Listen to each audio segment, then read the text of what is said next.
What's up everybody, this is Emre. Welcome to this video where we're going to check out how to map your drum kit for Clone Hero. So first of all, let's have a look at how the original kits were designed for the game. If you look at the Guitar Hero drum kit, it's actually basically a snare, two toms, a hi-hat, a crash, and a pedal. So it's basically an oversimplification of the drum kit as we know it. If you actually even go further back, there are kits used for Rock Band, which is even more simpler than what we just saw. So it's just a snare, tom 1, tom 2, tom 3, but they also act as all the cymbals. So actually what we're going for is something more along the lines of, here's my kit from an aerial view. We're trying to go from this to something like that at the end of the day. So how do we do that? So if you don't know where to start, you can always go back to Discord. If you don't know how this works, please check out my other videos where I explain how you can benefit from the Discord channel for Clone Hero. Now, say you want to know how to set up your drum controls, you can go to the Clone Hero Talk channel, have a look at the pinned messages, which shows the commands available for the bots. So the one we're interested in is actually drum controls, so let's copy that and head over to the message. Exclamation mark will activate these functions, and here we go. Let's wait for the response of the bot. So it gave me a link. Let's open it up. In this manual you can have a look at how to configure, say, whichever particular kit you have. In this case I'm actually interested in the MIDI kit, so let's jump to that section. So here are the instructions for me to map it accordingly. The red corresponds to the snare, yellow is the high tom, blue is the low tom, green is the floor tom, orange is the kick, yellow cymbal is the hi-hat, blue is the ride, and green is the crash. Now this is the default setting. This works with Rock Band. Reason for that being is Guitar Hero songs actually do not have the blue symbol as the ride, so this would also be green. Let's head over to the game. Once you're in the game, you want to make sure that you select drums as your controller. There we go. All e-kits should actually just plug and play regardless of which operating system you're using. So if you do get stuck at that stage, I recommend you have a look at the Discord channel or just browse through Google real quick. But once you have your connection all set, you go to MIDI settings and you want to check your input device. In here currently it's none, but I know that my drum kit is connected, so I go up and down until I find my kit. So I have a Roland TD and here it shows. So how can I, once I've selected, how do I set this up as seen in this image before? So there are two ways to do this. There's the quick setup and there's the mappings. Now let's have a quick look at quick setup. It will tell us that it's going to reset everything, so if you have configurations from before, they will be overwritten. Let's just go ahead. Once I press green, it will actually activate the setup where I'll be asked to trigger the required pads. First, it's asking for the red pad, which is the snare, so I hit it, you get the note 38. If you hit it again, it's activated. So yellow is 48, I hit it again, done. Blue pad 45, but let's say I hit the wrong thing for the second time, then it actually restarts the countdown and waits until I have inputted the pad correctly twice. Now say you're missing something, let's say I don't have a green pad, I can just ignore it and then it will move to the next. And now I have the kick, I have the yellow cymbal, which is the hi-hat, let's do that, blue cymbal, the ride, and the crash for the green. Now the setup is complete. However, if you've noticed, every pad has a different number, and if you're playing a real e-kit as opposed to one of the basic drum kits that come with the Guitar Hero and Rock Band games, you're gonna have to actually go ahead and check out the full map of your MIDI notes and reconfigure them here in the mapping section. So for those not familiar what MIDI is, it's actually a musical instrument digital interface which converts whatever you play on the instrument into a number that represents a note, and that number can then be mapped into basically replicating the instrument's function.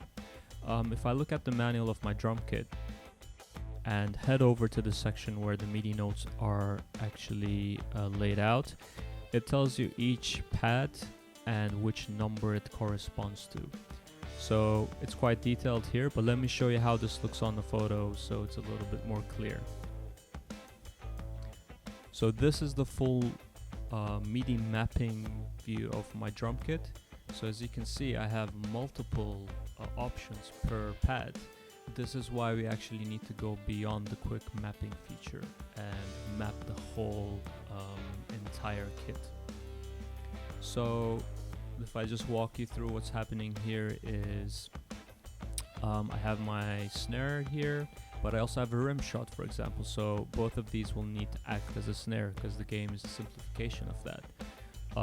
Another complicated component is actually the hi-hat, because the hi-hat has many modes. First of all, there's an open and there's a closed mode,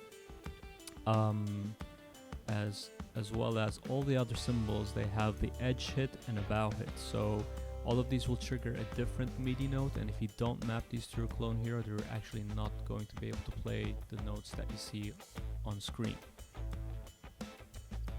So how can we actually refine our configurations with mappings? If you go in here, you can find all the pads and cymbals, any other button you want to map with your eKit. Let's go to the red pad. Now here the snare is activated for pad 38, but checking the PDF in the manual, we saw that there is an additional rim shot that can be activated by adding a new mapping. So here we select add new mapping, same as before, hit the edge 40. Alright, and it says basically this is the note number, and if we go back we see both of the pads now on the red pad. If you say you accidentally added a new one, let's demonstrate that. Let's say I hit the ride. You can go back and select the 51 here and remove the mapping because that's not meant to be here. And you basically repeat this for the whole kit until you have what you wish. So let's look at the differences between the Guitar Hero and the Rock Band charts real quick.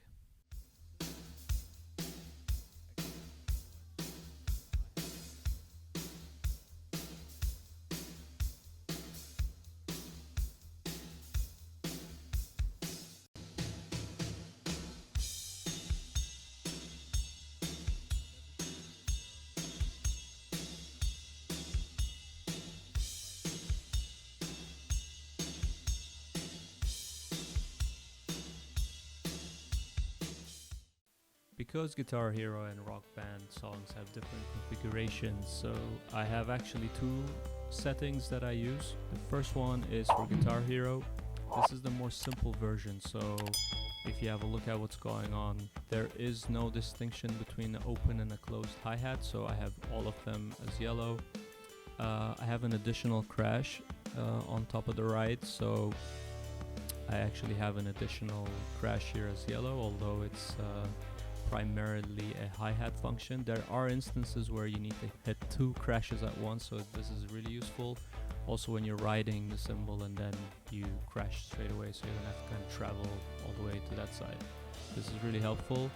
One thing is I've actually left out the closed hi-hat pedal trigger. It can kind of get a bit confusing, add kind of an additional trigger.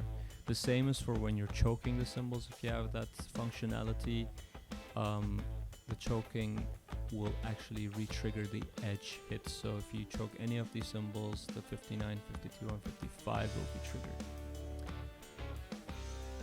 My second configuration is for Rock Band. Now Rock Band is a bit more advanced, that's why it looks a little bit more crazy. The first difference is here there is a distinction between open and closed hi-hat hits. On top of that, you have to configure your ride as blue. Maybe most complicated of all are my two crashes here. The main reason being in some songs blue also acts as a crash, so I have that option here.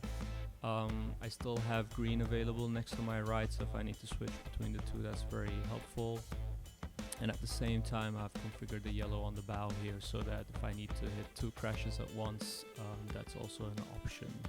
But it does make the playing a little bit more trickier, and it doesn't necessarily sound exactly the same, but it does give you a bit more richness in terms of your simple setup. So how do I actually switch between the two configurations? If I go to the input device, I have my drum kit configured by default as TD, and this will always correspond to the mappings for this instrument. There's a way to kind of map the name of your instrument so that it appears as a new kit. That will enable you to have different configurations saved in the game. The way I do that on the Mac is I open the audio MIDI setup. If you go to the MIDI studio, you will see that my kit is visible here as TD1.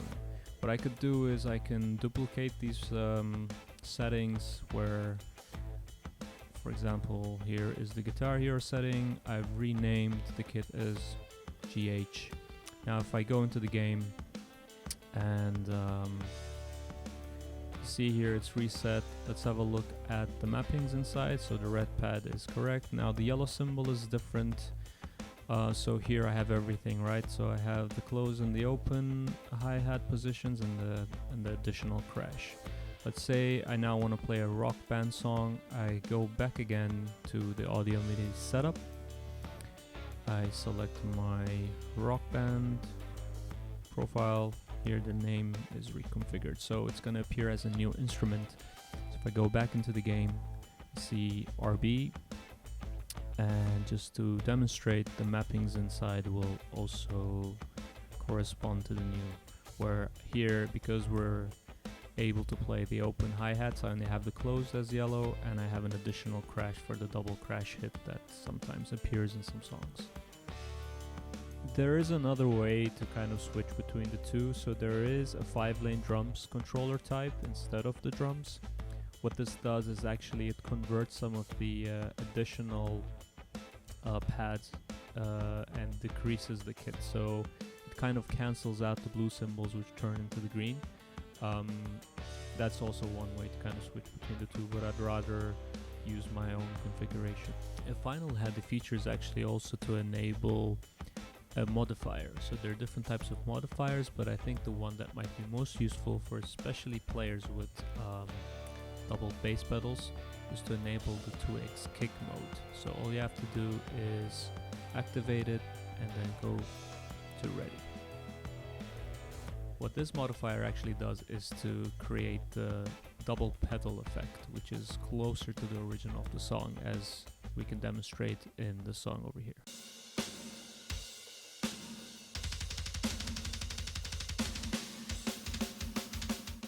Well, that's pretty much it. I hope now you know how to set up your kit the way you want for the game Clone Hero. It's pretty fun, but let me know if you have any questions, and goodbye.